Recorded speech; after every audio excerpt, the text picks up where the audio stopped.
Welcome to the DMV Roundtable podcast. I am your host, Jose Barreto, and with me here today is Jenny Canales. How are you, Jenny? I'm doing good. How are you? Good. Thank you so much for having me back. Yeah, of course. I told you we were gonna do this again, especially right before the spring market starts. Yeah, the fun part, the fun months. Has it not already started? I think we've been in it for a while. Did we ever get out of last spring's market? Probably not. Yeah, it's been a little bit crazy. It has. So let's catch people up as to what's going on. The market continues to be crazy. We continue to have a shortage of inventory. Tell me a little bit about what you're seeing right now, especially some of the conversations that we've had of the sight unseen offers and things of that nature. So let's talk a little bit about that so that people know what's going on. Yeah, we're seeing it's so much happening on the market right now that it's kind of hard to keep track, even for us, right? And we're in it every day. Right. Even for us, it's like you and I have a conversation of something that happened the night before. Yeah. Every day it seems like something, right, that comes up. But yeah, I mean, the coming soon properties, right, that we've seen on the market, our buyers get excited, we share it with them, and then you schedule an appointment to see it, and you get that call, or they cancel your showing, and they say, well, you know what, we got an offer. Sight unseen. We're not even going to let you see it. I honestly don't think it's a great idea to do that, right? But in this uberly competitive market, that's been a winning strategy, especially I think for sellers who don't want a parade of people going through their house. Yeah, right. If they get a really good, strong offer before the house hits the market, they're accepting it now. Yeah, they are. And I had that happen to me when I was the listing agent. Mm-hmm. I actually strongly recommended my client not to do it because I'm like, what happens if she doesn't really like the property? She hasn't seen it. She doesn't know what it looks like inside. So you run the risk of when they finally see it for whatever reason, for an inspection or anything that that comes up. Yeah. They're gonna back out if they don't like it. Right. So it's a risk that you take. I mean, in order for you to take that property off the market, it better be a really good offer. Right. But then again, if you're the buyer's agent, it's like, another property that went under contract. We didn't even get to see it. We didn't even get to see it. And it's become a little bit hard to explain to my buyers that they truly didn't have a chance to see it and bid on it. I get the question a couple times, what am I doing wrong? And it's not that a buyer is doing anything wrong. No. If you're not comfortable making an offer sight unseen, then there's really nothing you can do about somebody who's willing to do that, right? Right. You can't compete with that, honestly. I mean, if you're not ready to do that, and it's fine not to be ready to that. I always say, what's meant to be yours is going to be yours. When it's not, it doesn't happen. I mean, you can't feel bad about it. I don't think it's a good idea because how many times, Jenny, have you had a client who says, I saw this house, I saw the pictures, I want to go see it. I'm almost 100% sure this is the one. Yeah. I just want to just confirm. Yeah. And they walk through the door. They're like, nope, this is not the one. It's not the one. I mean, it happens all the time where people fall in love with the pictures. Yeah. But the second they walk in there, I didn't realize this room was this small. Or I didn't realize this, because sometimes photos are deceiving. They are. Photographers nowadays are awesome. Yeah, they are. are. Creating marketing materials and creating beautiful photos where people think this is the one. Right. Until they walk through that door. Right, and sometimes, look, it could be as little as like the energy doesn't feel right in the house. You just don't want to proceed, or the sunlight is not in the right place. Right. It could be so many small, it makes a big difference when you walk through the property versus buying it, just looking at through the phones or computers, or watching a video of it, a 3D tour of the house. Now, when is it okay to do that? I think to submit an offer sight unseen is if you've been to the neighborhood, to a few others, and you've seen the layout, the builder's layout, and you are very familiar with the layout. You know that the room sizes fit what you want. Right. And then the pictures are showing you things that just can't be undone by you visiting in person. I think at that point, it's okay to take that risk to go ahead and submit a sight unseen offer. Especially if they're newer homes. If they're newer homes, like the one that I had listed was built in 2018. Mm-hmm. So all the information, the layout of the house, everything, and the buyer was already familiar with the neighborhood too. And he's seen another house in that neighborhood that was the same same layout. So she Right. was okay with that. Yeah, and I think at that point that's okay. Yeah. Right. I think that's okay. I just don't think it's okay if you're not familiar with the neighborhood, Yeah. you're not familiar with the layout, and you're just going off strictly based on the pictures. I just don't think it's a good idea. I think it's, being that desperate, it's going to lead to mistakes. You're already waiving an inspection. Right. Because most of the times right now, most people are waiving inspections in order to get, to win the bid. To win the bid, yeah. So you're already waiving the inspection. Now you're also waiving you looking at Looking the actual at it, property. I mean, that's a bit too much compromise, yeah, right? I think that's a little bit too much. That's a little Yeah. bit too much. I All right, agree. so that's great. I think the advice from our side is still go look at it. Yeah. Don't hang your head if you don't get it because somebody else submitted an offer on a coming soon property that you were Excited eager about, and willing yeah. to go look at. Yeah. Don't hang your head. Don't get disappointed. It's unfortunate, and we as agents have to just cancel the appointment and things of that nature. But it's okay. We'll find you something else. Something right? else that you can actually see before you submit an offer. Yeah. And once you see it, you make a stronger case for that property, right? So you're able to make a stronger offer. Correct. So it's Correct. okay. And also the advice to the ones who do want to make the offer side on scene is to do it if you know the layout. Yeah. Like if you're comfortable with what the house is going to look like and confident that you've already seen enough of that same layout where the pictures are just showing you very superficial stuff, right? Yeah. Then at that point, I think it's okay. It's okay. What do you think? Yeah, I think so too. Yeah. If they're comfortable, you feel good about it, go for it. Yeah. I agree.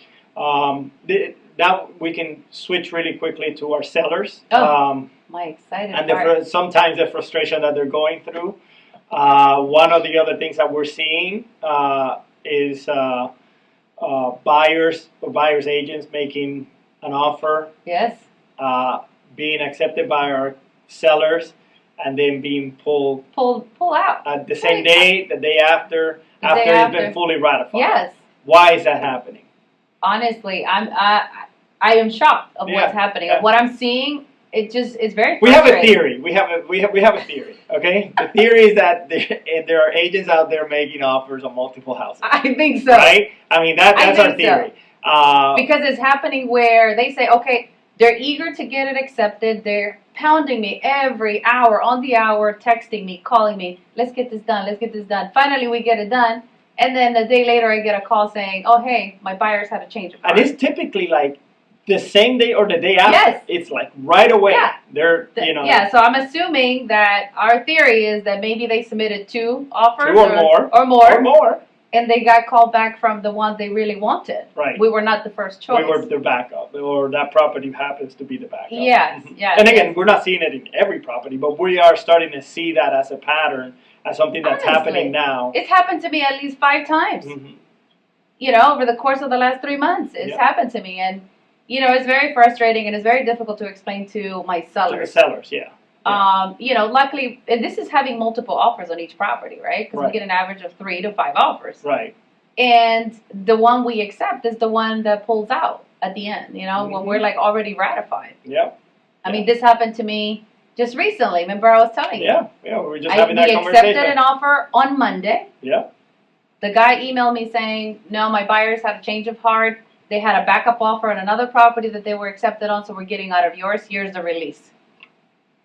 Then we go to the second backup offer, and we say, hey, the other one is backing out. Good news. Your buyers can have the house. Mm-hmm. We get it ratified. And this morning, I get an email saying that they no longer want the property. Yeah.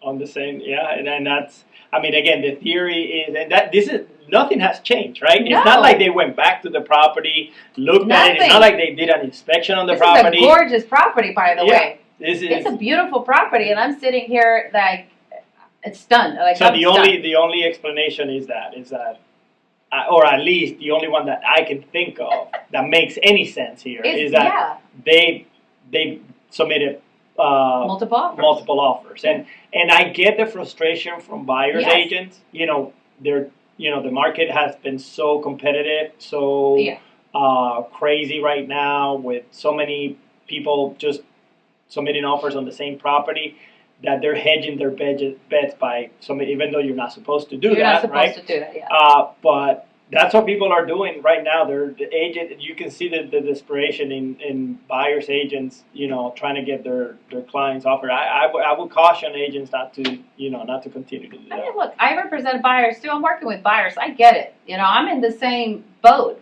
on the buyer and seller side, right? Mm-hmm. But I'm like, we do have a code of ethics. We have We do. to abide by, just so right? you know, we have to we follow, do keep like, notes in this office, by the way, and we Honestly. make a list of unethical behavior Yeah. by other agents. I am telling you, I'm seeing a lot of this bad behavior from agents. It's pretty outrageous to me. Mm-hmm.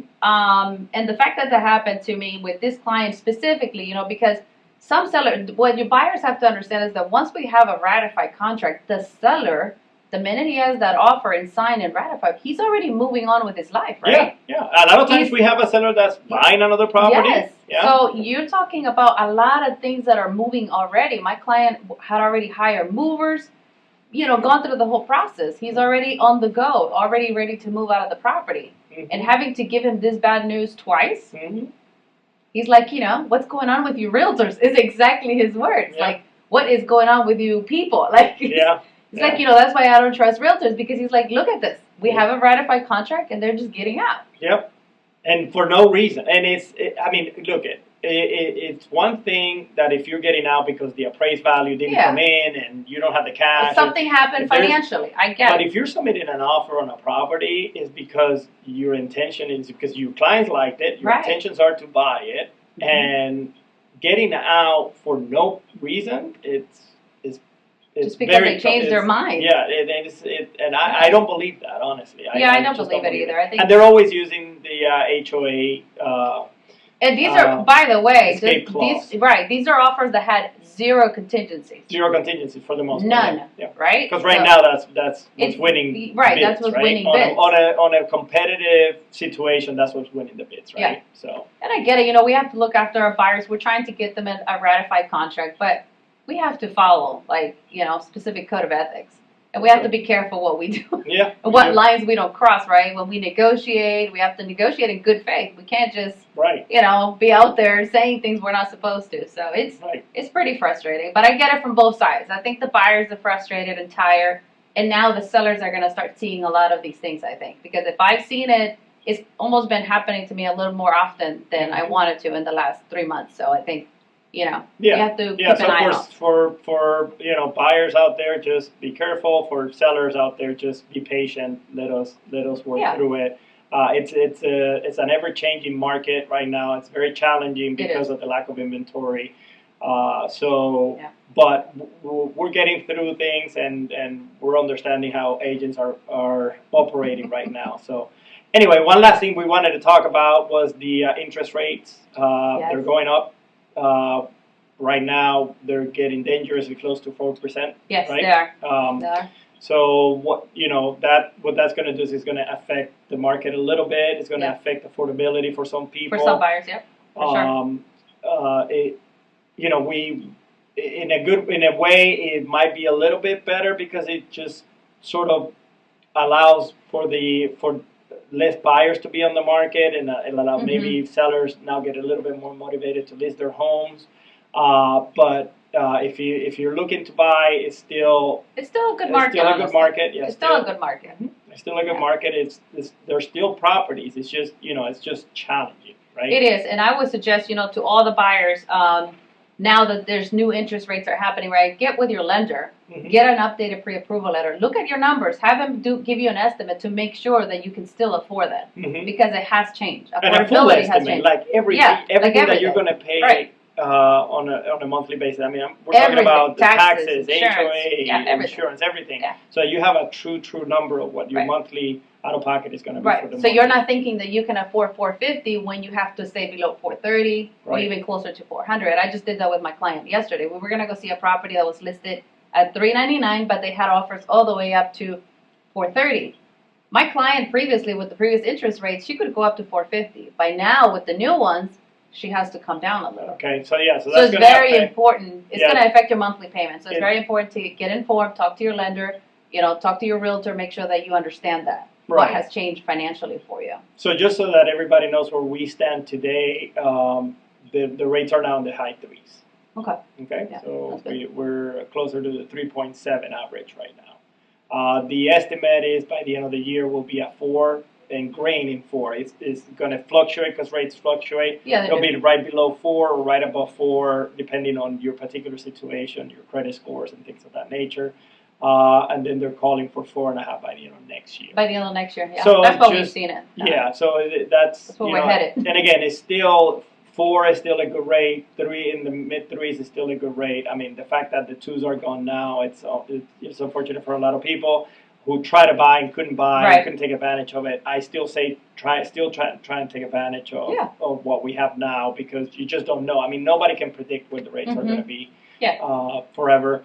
I do know that if we have any issues, we have the ability to bring down the rates again, but you just don't know where the rates are going to be. Yeah. So, don't think they're going to come back down. Don't think the prices of the homes are going to come back down. I'm going to take a break. I hear that all the time. Oh, I'm going to take a break from the market because I'm going to wait until the prices come down. Right. That's just not a good idea. Right, it's not. It's just not a good And idea. the thing about it is that if you compare buying to renting, buying is still much better, right? Because the rents, as you've seen, I don't know if you've seen it, but I've seen it going up. Of course. So the because they rental know. rates keep going higher and higher. So, Mhm.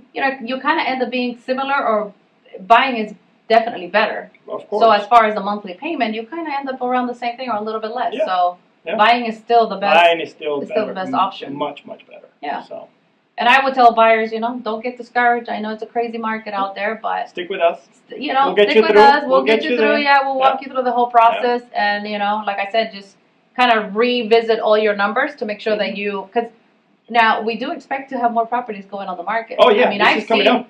there's a ton of coming soon out Mhm. there. There are a ton of So, coming, so I we're would say constantly monitoring Stay that. the course. Mhm. Stay the course. Yep. positive. There's We're a gonna lot get you coming through. out, and right now Yeah. we're in the first week of March. Today Yeah. is March 4th. That's right. First week in March. So by the third week of March, we're going to be full on springtime. So that's when you really are going to see a big surge. Yeah, I mean, we in have 5 inventory. properties coming in just next week. So I think that similar to us, there's other agents that are going to have a ton of properties coming on the market. Exactly. Because a lot of people are waiting for this warm weather, because it's Yeah. easier to be out there looking at houses in the warm weather, And right? some, It's and, more- some, and some sellers are like, let's just wait until the spring market. That's where we're going to get more money, Yeah. more money for it. So I think the market is going to continue to roar. It's going to continue to be hot. It's going to continue to be competitive. So for our buyers, stay the course. Yep. Be patient. Be patient. You'll get there.